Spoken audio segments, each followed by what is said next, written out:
The Wind Waker. Diciembre de 2002, Japón. Marzo de 2003, Estados Unidos. Mayo de 2003, Europa. Durante 2004, la participación de Aonuma en el desarrollo de The Minish Cap no solo había respondido a una exigencia laboral, atender las ampliadas obligaciones como supervisor de la saga ahora que había relevado a Miyamoto como director y ocasionalmente también como productor. Además había tenido un pequeño componente terapéutico. Le había permitido desconectar algo de la presión que pesaba sobre su otro proyecto, el nuevo Zelda, grande, uno recién empezado, todavía sin forma clara, pero ya con el bagaje que suponía existir como respuesta a una demanda de fans y no como visión propia. Ese lujo se lo había permitido antes, y aunque el paso del tiempo lo acabaría validando, en aquellos días la situación era más complicada. En agosto de 2000, antes de que Majora's Mask llegase a tiendas americanas y europeas, Nintendo había dejado boquiabiertos a los asistentes al Space World, evento japonés para prensa, con una demostración del potencial de GameCube. De entre los videos mostrados, el duelo entre Link y Ganondorf se convirtió en el gran protagonista. Aunque ambos tenían diseños casi idénticos a los de Ocarina of Time, el salto técnico era tan grande que rozaban el fotorrealismo a ojos de los jugadores aún acostumbrados a los estándares de los 90s. Las imágenes se imprimieron en las revistas y circularon por cada vez más extendido internet, recorriendo todo el mundo y alimentando la imaginación de miles de jugadores. Lo que nadie sabía entonces es que el encargado en realizar el juego completo detestaba el video. No era Zelda, no era el Zelda que quería hacer, reconocería a Aonuma tiempo después. No había ninguna sorpresa o revelación, era una simple continuación de la versión previa. Sin Koizumi a su lado, asignado a la dirección de Mario para esa misma consola, Super Mario Sunshine en 2002, Aonuma heredó una responsabilidad incluso mayor que cuando luchó por hacer el Majora's Mask. Una secuela de pleno derecho y no una simple expansión. Era probablemente el peor momento posible para quedar sin motivación, pero esta, por suerte, terminó apareciendo. Un Link de dibujo animado. La pieza clave vino de mano de Yoshiki Uruhana, diseñador de personajes desde Ocarina of Time y creador de razas tan emblemáticas como los Goron. Uruhana había sido uno de los responsables de la demo técnica, pero compartía opinión con Aonuma. En aquella época miraba las revistas y todo lo que veía eran juegos similares, así que empecé a preocupar. Necesitamos arte que llamase más la atención y que hiciese a los lectores pararse y mirar nuestro proyecto. Por eso los diseños del Space World atrás y empezó a probar otras ideas, hasta que un día se presentó en la oficina con una propuesta diferente para Link. Era un boceto más simple, similar a un dibujo animado, donde el muchacho exhibía ojos enormes y proposiciones exageradas. Aonuma no sabía muy bien qué pensar, pero para Satoru Takizawa fue una fuente de inspiración inmediata. Este diseñador también llevaba vinculado a Zelda desde Ocarina of Time, en su caso creando enemigos, y se lanzó a dibujar un Moblin que encajase con el estilo visual. Luego, el equipo recreó ambos personajes con polígonos y programó las primeras pruebas de combate. Fue ahí donde surgió la chispa para Aonuma. Cuando tuvimos las primeras imágenes, a Aonuma le parecían bien, pero sin más, recordaba Takizawa. Sin embargo, cuando vio la demo, enseguida demostró un entusiasmo increíble. El director había encontrado una nueva visión. Así que el proyecto cambió de rumbo. Los diseños pidieron nuevos motivos y tipos de animaciones, más acentuadas y expresivas, lo que también llevó hacia un nuevo sistema de iluminación, nuevos entornos y nuevas mecánicas. El boceto de Uruhana, apodado Toon Link, creó un efecto cascada y propulsó con rapidez todo lo demás. Al principio, eso sí, sin comunicarlo a Miyamoto, con GameCube a un año de su estreno, el productor tenía la atención repartida entre tantas tareas y juegos. Luigi's Mansion, Pikmin, Metroid Prime, que Aonuma decidió evolucionar el concepto antes de enseñárselo, y tenía razón. porque incluso después de refinarlo, el productor se mostró escéptico, auguró que no vendería tan bien y recomendó volver al estilo realista. Pero el equipo estaba entusiasmado con la nueva dirección y las oportunidades que brindaba. Ponía un corse menos rígido y permitía crear personajes y combates más dinámicos, con acciones más ágiles y vistosas. Así que Aonuma hizo valer su condición como nuevo responsable para seguir adelante con la idea. Años más tarde, cuando The Wind Waker ya se había puesto a la venta, citaría a su mentor para justificar aquel cambio. Al hablar de Zelda, hay una frase que Miyamoto siempre repite para encapsular su esencia. Zelda es un juego que prioriza la realidad sobre el realismo, exponía en la GDC de 2004. Realidad no es imitar el mundo real, sino convencer a los jugadores de que lo que experimentan es real. La gran diferencia es que incluso las expresiones exageradas del estilo animado pueden ser herramientas efectivas para lograr que las cosas se perciban como reales. De Initia al encuentro con el diablo. Una de las mejores demostraciones de las posibilidades que ponía sobre la mesa Toon Shading o Cel Shading, nombres usados para referenciar este estilo visual, volvería a tener lugar al principio, durante la primera hora del juego, siguiendo la estela de introducciones minuciosamente orquestadas como el despliegue de las primeras mecánicas 3D en los bosques Kokiri o la confusión al explorar la ciudad reloj convertidos en Deku. El equipo de Wind Waker decidió dar arranque en 2 etapas que servirían como diferentes escaparates de esa sensación de realidad a la que aludía Aonuma en aquella conferencia, Isla Initia y la Isla del Diablo. La primera era la aldea natal del nuevo Link, niño despreocupado con familia y vecinos que miraban por él. La historia no empezaba con una pesadilla, ni tenía la clase de tensión que recreaba el rechazo de Mido antes de tratar problemas mayores. La isla Initia era un lugar apacible, el escenario ideal para que Link y Avril, su hermana pequeña, se criasen junto a su abuela. En su cumpleaños, el muchacho participaba en una tradición según la que los jóvenes debían vestir ropa verde como el héroe del tiempo. Sin mediar palabra, su cara lo decía todo. La idea le incomodaba. La túnica no estaba hecha a la moda de Initia, ni era la más adecuada para un clima cálido, pero tampoco quería llevar la contraria a su abuela, así que la ponía un día era un día.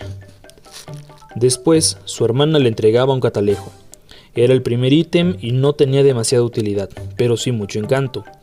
Un préstamo de Avril para demostrar su aprecio y recalcar que este Link no era un simple avatar, sino una persona con apegos y emociones, todavía le inundaba cuando poco después un pájaro gigante aparecería y raptaba a su hermana. Hasta la profunda tristeza con la que se despedía de su abuela para embarcarse con unos piratas y rescatarla, sus gestos eran suficientes para dejar claro que no lucharía solo por salvar al mundo, sino también para proteger a su familia. Esta expresividad no estaba tan condicionada por los avances técnicos como la maña artística, y tampoco se limitaba a Link y sus muecas. La capitana Tetra, joven a la que intentara raptar el pájaro antes de llevarse a Avril, mostraba su asertividad con sus posturas. Y los demás piratas, inesperados compañeros de aventura, también transmitían sus personalidades gracias a un gran matrimonio de diseño y animación. Era una demostración con continuidad en la Isla de Diablo, mazmorra a la que Link acudía a buscar a su hermana, pero después de explorar demasiado, el accidentado acercamiento con catapulta le hacía perder la espada. Así que la llevaba a una misión de sigilo donde había que evitar focos de luz y la visión de los moblins. En caso contrario, sería arrestado a un calabozo y tendría que volver a empezar. Aunque la premisa podía recordar a la infiltración de la fortaleza Gerudo en The Ocarina of Time, The Wind Waker marcaba las diferencias gracias a su estética más plástica, que permitía a Link reaccionar al entorno y al entorno a Link, de un modo más difícil de integrar en un contexto fotorrealista. El niño localizaba y seguía objetivos importantes con sus grandes ojos, Se metía en barriles para caminar de puntillas entre los moblins, que olisqueaban el terreno al menor indicio de movimiento. Las ratas pasaban corriendo y podían golpearlo, fastidiando su escondite y agarrando rupias para huir con ellas sobre sus cabezas. Los bokoblins, al cargo de los focos, podían ser emboscados y eliminados, tentándolos a golpear el escudo de Link y a coger sus armas cuando éstas salían volando varios metros. Eran una hiperrealidad caricaturesca, pero creíble gracias a la consistencia estética y jugable. Arrastrado por la corriente. La Isla del Diablo culminaría en un intento frustrado de rescatar a Abril, otro encuentro con el pájaro gigante y la revelación de que Ganondorf estaba detrás del secuestro. Luego vendría la segunda gran novedad y el inicio real de la aventura, gracias a Mascarón Rojo, bote parlanchín que se comprometía a ayudar a Link. El jugador podía navegar hacia muchas otras islas sin depender de los piratas, aunque llegada la presentación del juego en el Space World de 2001, esa parte se dejó de lado. El nuevo diseño de Link, los moblins y el componente de sigilo fueron los reclamos del primer tráiler, y los presagios de Miyamoto se confirmaron. Si bien hubo gente intrigada por el cambio, los mensajes de enfado inundaron foros y revistas. ¿Dónde estaba el juego del año anterior? ¿Qué clase de broma era aquella? Incluso en la infancia de las redes sociales, el chaparrón de críticas era imposible de ignorar y luego al estudio. Percibimos las reacciones negativas cuando las anunciamos, así que no estábamos muy cómodos, recordaba Onuma. Pero amedrentarnos habrá sido peor. Así que nos lanzamos de cabeza, determinados a llevarlo hasta el final. El problema, no obstante, iba más allá de Zelda. Con PlayStation 2 logrando muy buenas cifras y juegos de corte adulto como Metal Gear Solid 2, Silent Hill 2 o Devil May Cry de camino a estrenarse aquel año, discurso de que Nintendo era una alternativa infantil se volvió omnipresente. Hasta Microsoft, recién iniciada en las consolas con la primera Xbox, logró gran impacto gracias a Halo Combat Evolved, juego de acción en primera persona que aumentó la popularidad del género. Fue un hito esencial para cultivar la imagen con la que los estadounidenses empujarían a Nintendo hacia la tercera posición de ventas globales, algo también percibido y alimentado por otros estudios. Aunque la compañía de Mario apostaría por algunas producciones de perfil adulto, como el juego de terror Eternal Darkness de 2002 o una presentación de acuerdo con Capcom por la exclusividad temporal de Resident Evil, la presentación de The Wind Waker fue un punto crítico. Me sorprendió la respuesta que recibimos de la prensa cuando los enseñamos, aseguraba Miyamoto. Todos dijeron: ¿así que Nintendo ahora solo quiere vender Zelda a niños? Nuestra intención era buscar una forma creativa de mostrar a Link, pero todos lo interpretaron como la nueva estrategia de Nintendo. Fue un shock para nosotros. La magnitud del problema terminó afectando tanto a The Wind Waker como a Super Mario Sunshine, con la competencia dominando el mercado y franquicias de estreno como Luigi's Mansion o Pikmin, evidenciando menos tirón entre el público que sagas consolidadas. Nintendo precipitó sus estrenos, lo que conllevó contenido cortado y un menor refinamiento. Al final de la producción luchamos contra el reloj y hubo cosas que me vi forzado a probar, aunque no pareciesen completadas, lamentaba Onuma después de tiempo. Las prisas se cobraron un par de mazmorras y la necesidad de mantener una duración acorde a lo esperado les llevó a alargar el juego de otro modo, hecho que derivó de una de las críticas más recurrentes, la laboriosa búsqueda de 8 fragmentos de Trifuerza escondidos en cofres por todo el océano.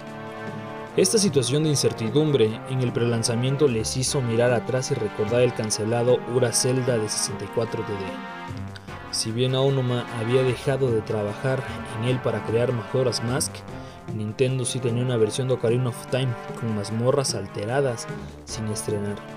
Así que idearon un plan: la gente que reservase The Wind Waker se llevaría una edición especial con 2 discos donde se incluirían tanto Ocarina of Time como su versión alterada, ahora llamada Master Quest. La táctica surtió efecto. y el juego tuvo un arranque fuerte, superando el 500.000 de reservas solo en Norteamérica. La edición especial también llegó a otros territorios, aunque en tiradas más limitadas. La percepción de The Wind Waker como nueva entrega, eso sí, todavía tenía aguas revueltas por las que les naufragar. Valor para echarse al mar. Mucho espacio, eso sí, estaba vacío. Era una gigantesca masa de agua sin final, ondulada por el viento y recoloreada con las puestas de sol. La nueva cámara libre, implementada en el stick analógico que relevó en los botones C de Nintendo 64, permitía admirarla y experimentar esa sensación de realidad que perseguía a Aonuma. Capturaba la soledad del mar y resaltaba más los encuentros cuando llegaban. Empezar con un prólogo que aludía explícitamente a Ocarina of Time y las hazañas del héroe del tiempo para luego dar un giro tan radical en la estética y el tono eran algo intencionado. El gesto de Link cuando su abuela le hacía poner el traje ceremonial también. Años más tarde, Breath of the Wild completaría el proceso y negaría a su Link la túnica verde todo el juego. Pero el pijama azul de The Wind Waker, que los jugadores podrían mantener durante la segunda partida, fue el primer punto de inflexión antes de encaminarse hacia esa rebelión. El simbólico movimiento de batuta que cambió la dirección de viento, aunque el mero hecho de intentarlo conllevara encontrar más resistencia que cualquier otra entrega antes de su estreno. Pero era un riesgo que Aonuma estaba dispuesto a correr. Creemos que si continuamos haciendo las mismas cosas solo porque Zelda ha tenido éxito, será cuestión de tiempo que la gente se canse de la serie y pierda su lugar en el mundo de los videojuegos en favor de algún otro título revolucionario. El director incidía de nuevo en ello durante la conferencia para desarrolladores del 2004, realizada un par de meses antes del anuncio de Twilight Princess de 2006. La idea de convertir el campo de juego en un vasto océano que los jugadores atraviesen en bote empezó con la intención de presentar un nuevo tipo de movimiento para disfrutar, diferente del basado en cabalgar con Epona en Ocarina of Time. Y la verdad es que The Wind Waker podía no ser el Zelda que muchos querían, pero en cierto sentido lo era más que el propio Ocarina of Time, pues revirtió el diseño hacia una época donde el estudio no necesitaba crear mundos a través de bloques.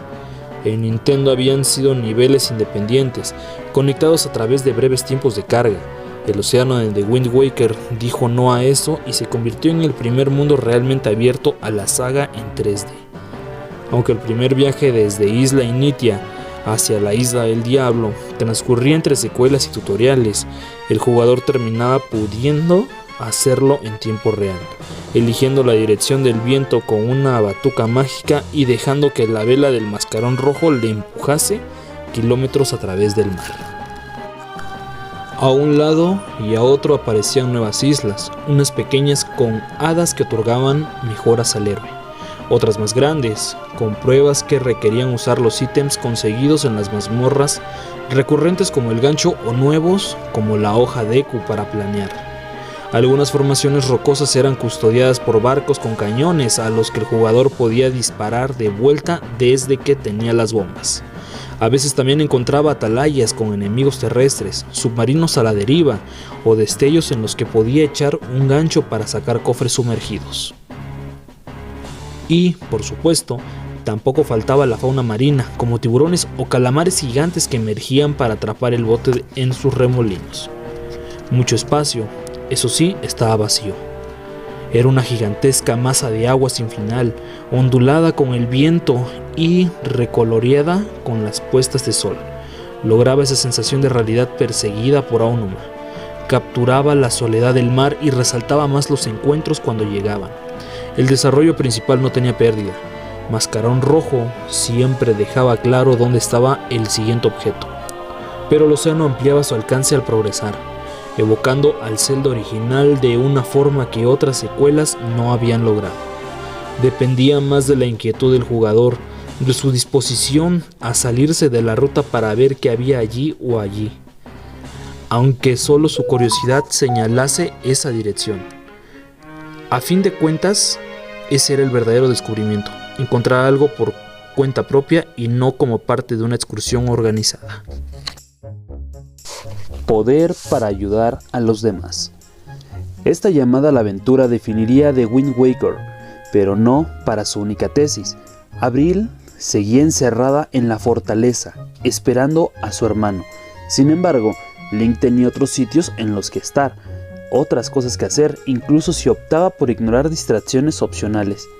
La vela para navegar, sin ir más lejos, solo se conseguía tras explorar la isla Taura, núcleo urbano más denso que Isla Initia, con tiendas, una taberna e incluso una casa de subastas con sesiones nocturnas. Un inmigrante recién llegado intentaba arrancar su negocio. Una pandilla de niños traviesos merodeaba por la plaza. Una pareja cruzaba una tímida mirada antes de seguir con su día. Con el tiempo se convertiría en otro lugar de confort al que regresar para participar en las nuevas subtramas. Pero aún no era el mejor momento. Cerca del puerto, un señor se acercaba corriendo. Su hija también había sido raptada por el pájaro gigante y estaba desesperado. ¿Quién podría ayudarlo? Link, naturalmente. Aunque no tan pronto. Volver desembocaría en un nuevo fracaso. Así que antes había que cumplir los trámites de un buen Zelda, visitar los pueblos de otras tribus, conseguir 3 orbes mágicos y reclamar la espada maestra. En el fondo, The Wind Waker sí era el sucesor de Ocarina of Time, mucho más de lo que parecía querer admitir. Aunque tuviese pulso firme a la hora de trazar una ruta a medio camino entre la convención y la disrupción. En este océano ya no había rastro de los Kokiri, los Sora o los Gerudo. Sí la de los Goron, aunque habría que buscarlos a conciencia. Las razas que necesitaban ayuda ahora eran los Orni, hombres pájaro que servían a un dragón y adquirían el don del vuelo tras completar la ceremonia con él, y los Kolok, espíritu del bosque que vivían junto al nuevo árbol Deku.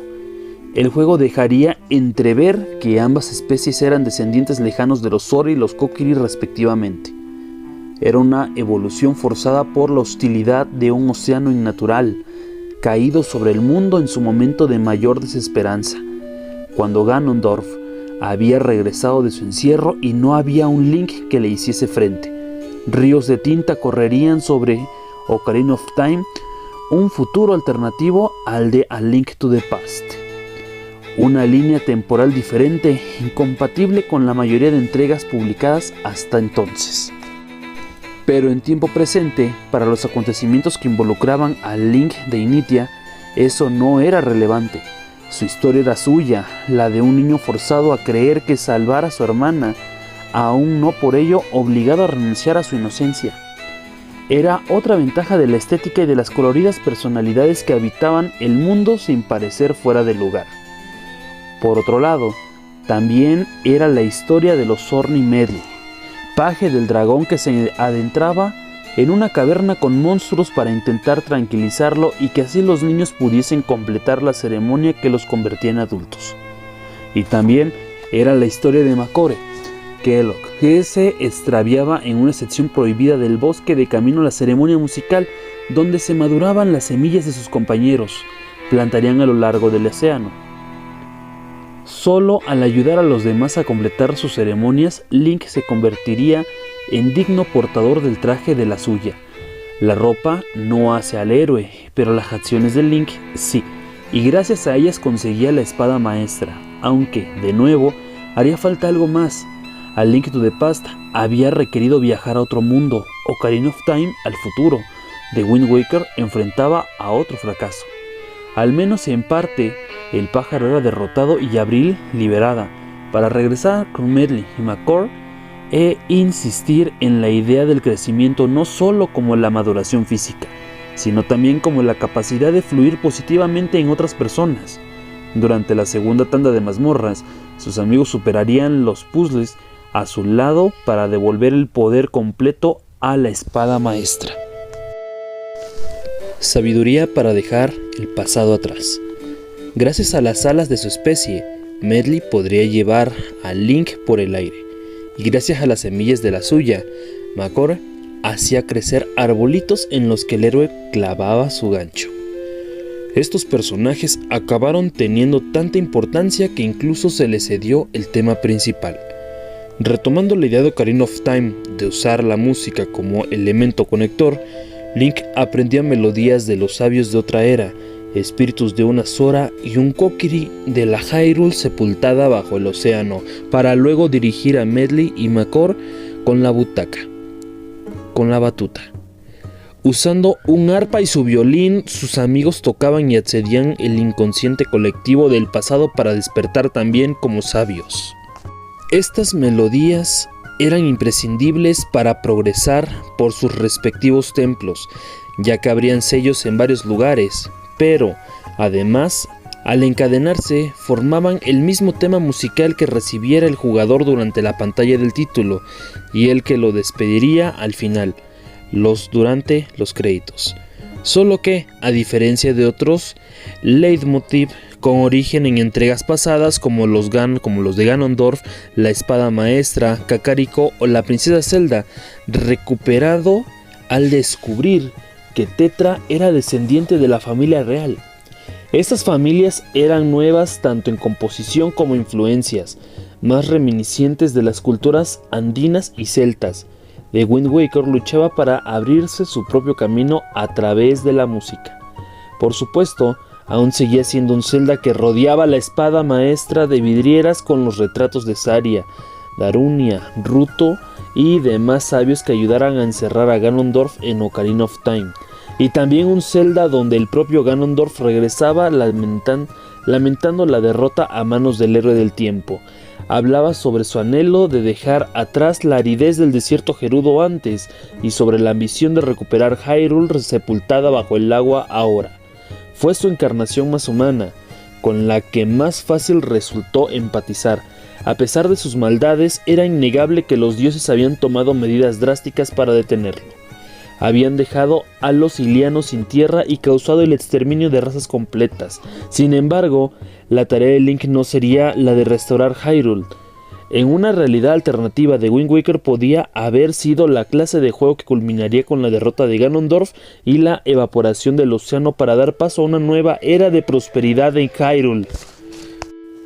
Era eso lo que quería Mascarón Rojo.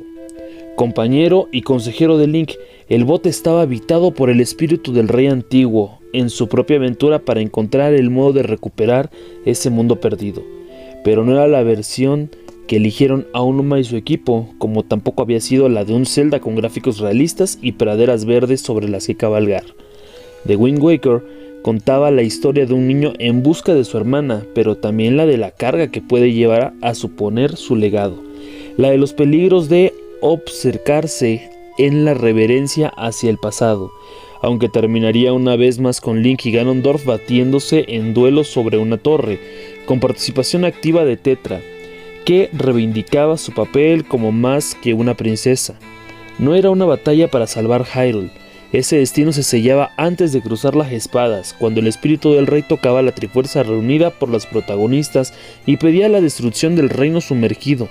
Al final, comprendía que su tiempo había quedado atrás y que las nuevas generaciones debían luchar por su propio futuro.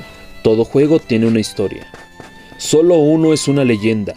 Regresando a la cita elegida para abrir este libro, no solo sirvió para introducir The Wind Waker en un tráiler, sino también para acompañar a Riders of Doom de Basil Poledouris. Compuesta para la película Conan el Bárbaro 1982, esta pieza musical llevaba años siendo utilizada por Nintendo para enfatizar el carácter épico de Zelda, aunque los eslóganes cambiasen. Tanto Ocarina of Time como Majora's Mask habían tenido promociones con ella, y no mucho después, durante la presentación del Trolling Horizons en el E3 de 2004, feria norteamericana con más asistencia que el Space World, la música de Poledouris volvería a sonar mientras los asistentes recibían entre vítores las primeras imágenes.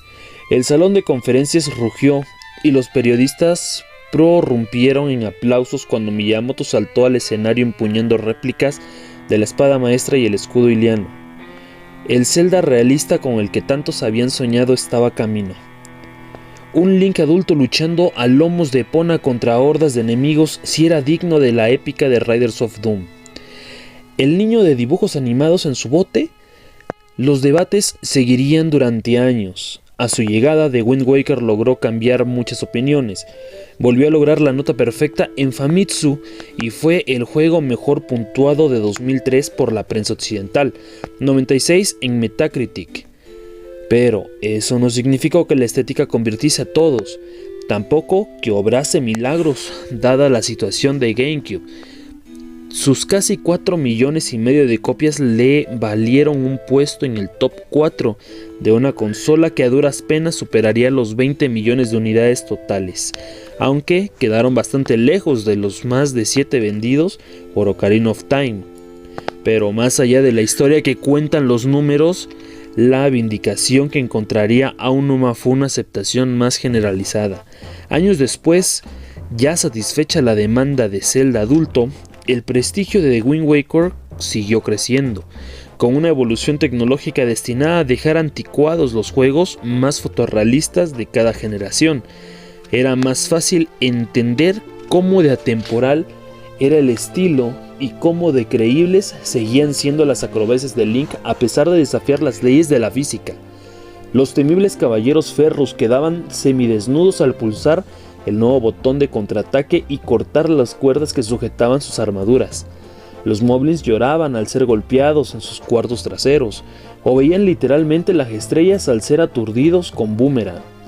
Cada espadazo emitía un destello y armonizaba con la música, creando uno de los sistemas de combate más satisfactorios de la historia. Es cierto que no fue la entrega más larga o exigente, pero estaba llena de creatividad. Incluso la búsqueda de la Trifuerza, su tramo más cuestionado, tenía momentos para el recuerdo. Link debía involucrarse en las vidas de los niños de Taura y su profesora para conseguir las escrituras de un chalet y explorar su sótano. También rastrear por el mar un barco fantasma cuya posición cambiaba según la noche, o sobrevivir a una mazmorra basada en combates, descendiendo más y más plantas mientras hacía frente a oleadas con todas las variedades de enemigos. Era un desafío considerable, pero no frustrante, sobre todo si el héroe regresaba junto a su abuela para llenar una botella con sopa, el mejor consumible del juego. No solo recuperaba vida y duplicaba el poder de ataque, sino que también estaba preparada con mucho cariño.